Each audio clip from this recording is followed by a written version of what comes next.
Good morning, dear cadets. So yesterday I told you the name of four theories which are able to explain the bonding between ligand and central metal atom in coordination compound or coordinate bonded compound.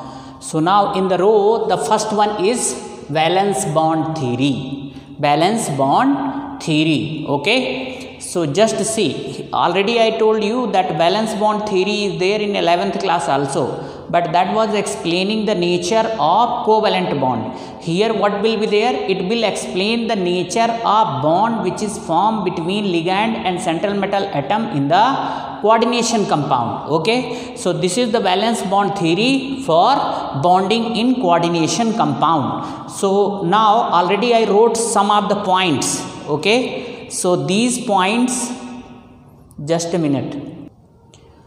So on the basis of your previous knowledge, you are able to know these points. And afterwards, I will write some specific point. You should pay attention towards those points.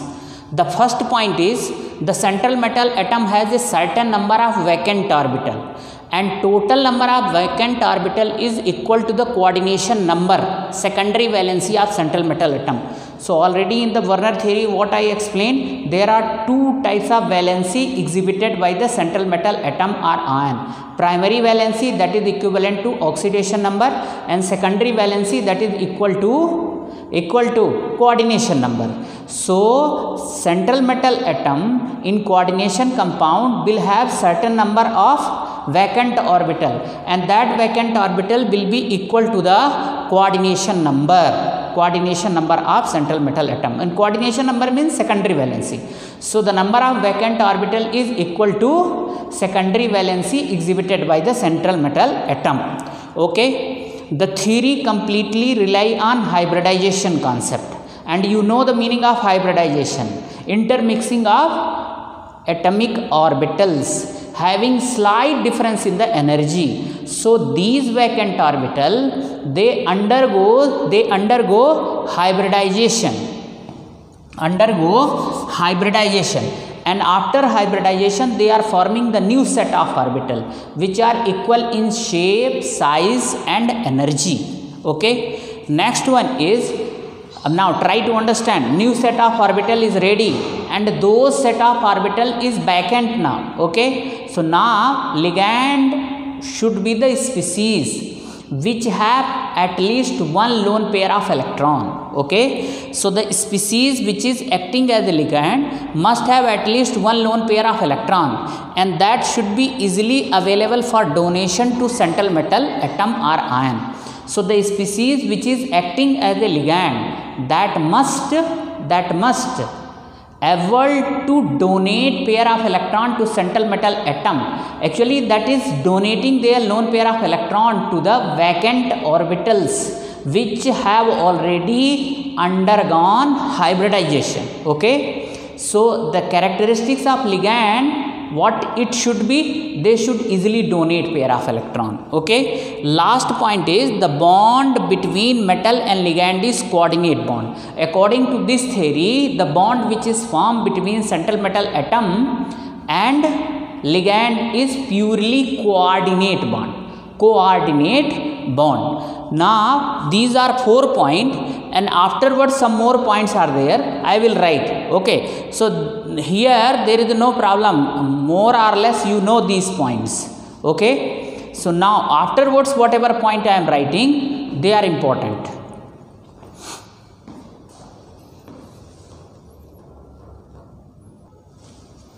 Now just see the point number 5th, that is important, and this should be understood properly. The d orbital which is taking part in hybridization, may be two types. Just see, that d orbital may be n-1 d orbital or inner d orbital or nd orbital or outer d orbital. So if n-1 d orbital is taking part, then complex which will be formed, means coordination compound which will be formed, that would be inner orbital complex, and that would be low spin. Don't worry, I will tell you one technique. then you will come to know that whether the inner d orbital is taking part or outer d orbital is taking part. If inner d orbital is taking part, so this will be low spin. Why it would be low spin? And when inner d orbital complex will form, everything will tell you. When nd orbital or outer d orbital is taking part, then what would be there? Outer orbital complex will form and it would be high spin complex. What it would be? High spin complex. Now try to understand here. We'll tell you the meaning of nd and n-1. Try to understand. Suppose coordination number is 4. Okay. So two types of hybridization is possible. It may be sp3 or dsp2. If sp3 hybridization is there, geometry would be tetrahedral. If dsp2 hybridization is there, geometry would be square planar. Similarly, if coordination number is 5, so hybridization would be sp3d or dsp3. Okay, dsp3. I can write in this way also, dsp3. And what would be the geometry? Trigonal bipyramidal. Okay. Similarly, if coordination number is 6, type of hybridization would be sp3d2 or d2sp3 and geometry would be octahedral. Now just see. Suppose coordination number is 6. So hybridization would be sp3d2 or d2sp3. Now if you see clearly here, sp3d means d is written after s and p. So this belongs to the nd orbital or outer d orbital is taking part. Okay. So this complex would be outer orbital complex and it would be high spin. Okay. One more point I will tell you, don't worry. Similarly, now suppose if inner d orbital is taking part. So what is the meaning of n-1? Last but one. Last but one. N means outermost cell. Okay. So n-1d means inner d orbital, that is d2sp3, means the orbital d orbital which is taking part in hybridization, that is inside of s and p. Geometry would be octahedral. There is no difference in the geometry, but complex type will be different. Okay. So I hope that you have got the meaning of n-1d and nd. There is one more way to explain the same thing. What is written here? 3. Suppose your coordination number is 6. Okay. 6 coordination number is there. So complex would be octahedral. So there are two possibilities, that 2 orbital of 3d is taking part, 1 orbital of this one is taking part 4s, and 3 orbital of 4p is taking part. Okay. So now just see 3d, 4s, 4p. So now what would be the hybridization type? Hybridization type would be dsp3. Which orbital is taking part? Which d orbital is taking part? The d orbital which is inside of 4s and 4p. So now what kind of complex it would form? It would form inner orbital complex, and this inner orbital complex would be low spin. Their spin will be less, low spin. Now another chance is also there. What is that chance? Another probability is also there. Just see. What is that probability? I am deleting now this one. Another probability is that, see, 2 orbital of this d is taking part, 3 of this one p and 1 of this one is taking part. So total what is there? Total is 6 orbital. What is this one? 6 orbital is only taking part. In earlier case also, just see, here what was there? 2, here 1, here 3. So total how many are there? If you see here also total 6 orbital. 6 orbital is taking part. So if 6 orbital is taking part, what would be the complex? Octahedral only. Octahedral. And here also octahedral only. octahedral, but difference is there. What is the difference? Just see here, sp3d, this d orbital is after s and p d orbital is taking part, so this would be sp3d2. okay, and here what would be there? These 6 orbital, this would be sp3. now I am writing this one, d2sp3. just check here, d2sp3. so this sp3d2, this would be now outer orbital complex. what it would be?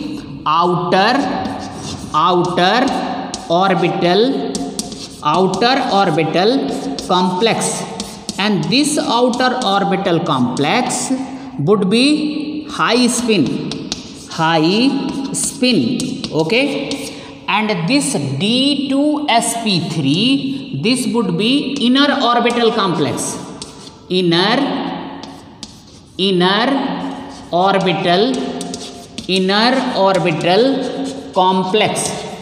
inner orbital complex, and this would be low spin. already I told you this one.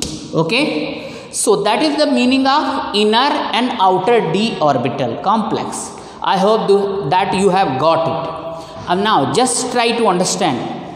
I am rubbing here and will add one more thing. Just try to understand. Actually, this is the drawback of valence bond theory also. Suppose orbital is octahedral, means complex is octahedral. So how I will come to know whether it is low spin, whether inner d orbital is taking part or outer d orbital is taking part? That is the problem. So this is one of the drawback of valence bond theory. okay, now there is one more point. now you can raise this question, sir, how I will come to know that when inner orbital complex would form, when outer orbital complex would form? So just see, there is one series, the name just like activity series is there. This series name is spectrochemical series, and actually the spectrochemical series is the part of, or that is one of the important point in CFT theory, means crystal field theory. okay, but I am explaining here only because I have to explain the bonding in coordination compound, taking the example of valence bond theory. okay, so in some places type of hybridization, means complex is octahedral only, but what type of hybridization would be there? Whether d2sp3 is there or sp3d2 is there. So just by seeing the ligand only, you will come to know that whether it will be low spin complex, high spin complex, or inner d orbital is taking part or outer d orbital is taking part. Everything you can decide if you know that series, spectrochemical series. But once again I am telling you, spectrochemical series is not a part of valence bond theory. That is the drawbacks here. In valence bond theory, suppose it is octahedral complex, so what kind of hybridization is there? It may be sp3d2 or d2sp3. that is the problem. But now to avoid the confusion, to have better clarity, here only I am writing the spectrochemical series, so that you come to know the nature of ligand which is present in the coordination compound, and once you see the ligand, you come to know whether it is a low spin complex or high spin complex. And just a minute.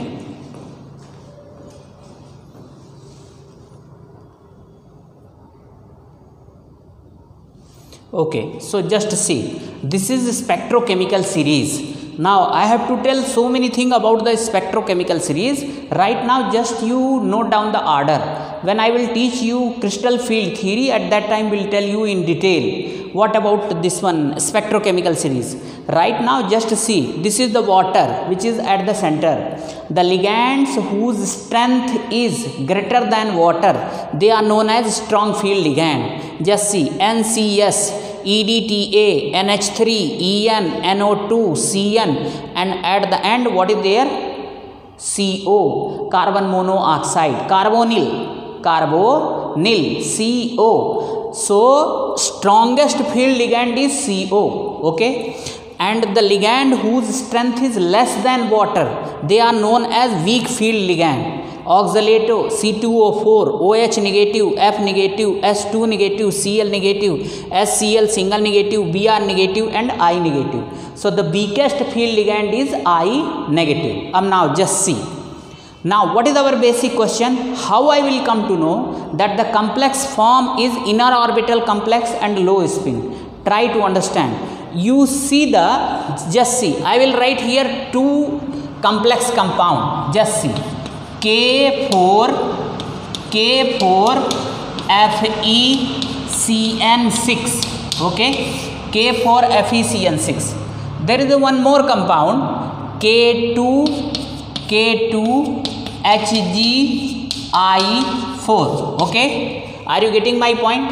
Now I wrote two types of coordination compound. Here which ligand is present? Cyanide. Here which ligand is present? EI, means ido, and there cyano, first one case. Now cyano is a strong field ligand. The moment you see in the coordination compound that strong field ligand is there, so always remember that whenever strong field ligand is there, inner orbital complex will form. And now you raise, why sir? Inner orbital complex means strong. देखो, inner orbital complex form when strong field ligand is present. Strong field ligand is present. Ligand is present. Okay, first point here. Strong, just see, strong field ligand force, just see here, write down here, strong field ligand, just see, this is third point, this is like that, just see, strong field ligand force unpaired electron to get paired up, okay. Next one is outer orbital complex. Now just see, so K4 FeCN6 belongs to the inner orbital complex, means just see why they will be low spin, because whatever spin belongs to the spin depends upon the number of unpaired electron. If strong field ligand is there, that will force them to get paired up,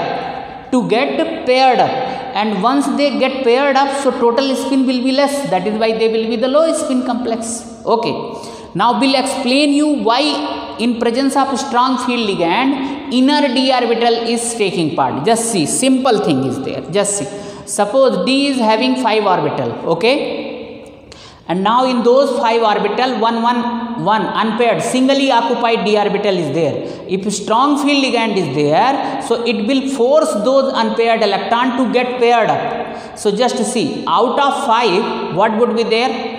Now 2 orbital will be paired up. Just see, here only I am explaining. Just see, 1 2 3 4 5. Now suppose here 5 electrons are there, okay. Now if strong field, now of course d orbital will be in the central metal atom only. So if d orbital is there, means strong field ligand is there, so it will force these electron to get paired up. Just see, paired up, only one unpaired electron is there, rest all get paired up. And now this d orbital is vacant or not? So what would be there? Now they are ready to take part in the hybridization. So remember now here two important things. If strong field ligand is there, then what would be there? It will do 3 things. Number 1, it will create the vacant d, inner d orbital. It will create the vacant d orbital, which are ready to take part in the hybridization. That is why inner orbital complex is formed. Okay. and now it will force the unpaired electron to get paired up. That is why low spin complex is formed. But remember, ligand should be strong. Okay. Now, opposite of this one is outer orbital complex. Outer orbital complex is formed when weak field ligand is present. Just see, when weak field ligand is present. What kind of ligand is present? Weak field ligand. Now here one more point you write. Weak field ligand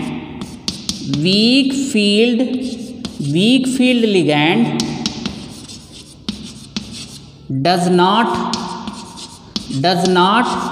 force unpaired electron to get paired up. I am writing this side. To get paired up. Okay. So opposite of this one. If weak, now in the second compound, what is there? Ido is the ligand. So unpaired electron of this one, Hg, will not get paired up. So the number of unpaired electron would be more. So its high spin complex will form. Now just see, still clarity is not there. Okay. Now still confusion is there. Now on the basis of whatever I taught today, we'll take two examples and we'll explain the bonding on the basis of hybridization, on the basis of valence bond theory, then you will come to know. But remember this, just note down this one, spectrochemical series. Just by seeing the ligand only, you will come to know that what kind of complex will be formed.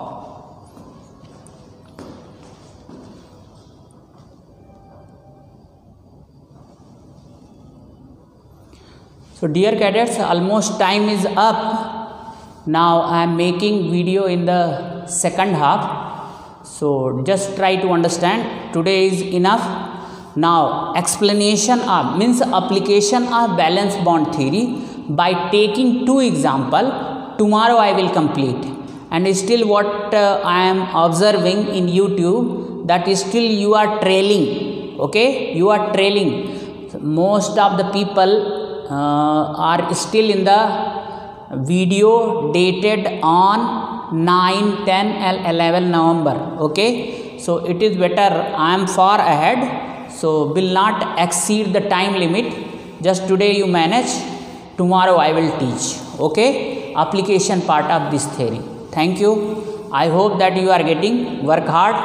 Okay, this year syllabus will be completed in this way only. So please cooperate with me, so that teaching learning should be effective. Thank you.